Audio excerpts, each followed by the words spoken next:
Le véritable succès, c'est que pour la première fois, une machine de cette classe a été conçue et réalisée en Europe par un grand constructeur européen, Bull.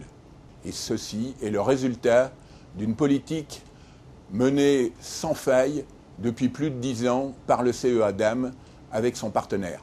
Ce que je voudrais rajouter, c'est qu'au-delà de la performance démontrée et de la place, ce qui était très important et ce qui était au cœur de la co-conception entre le laboratoire de recherche et l'industriel, c'est la volonté de faire une architecture équilibrée.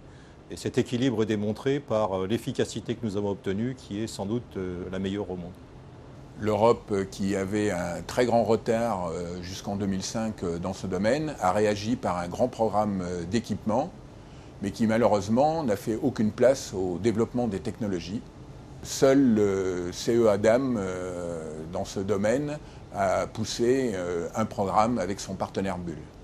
Nous poursuivons nos efforts par la mise en place de 2 laboratoires communs, le premier avec Bull, l'Extreme Computing Lab, pour préparer les technologies en vue de l'exascale, et le deuxième en coopération avec Intel, l'Université de Versailles et la société civile GENSI, qui est l'Exascale Research Laboratory. Plus généralement, en ce qui concerne l'Europe, on peut être optimiste puisque l'Europe maîtrise l'ensemble des technologies qui permettraient d'aller à l'exascale, du processeur vers les logiciels et l'intégration de machines.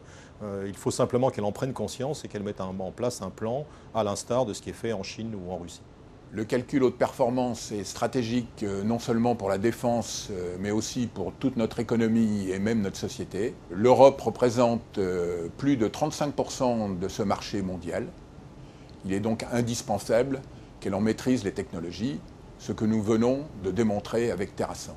Il faut maintenant se renforcer et se maintenir sur ce marché.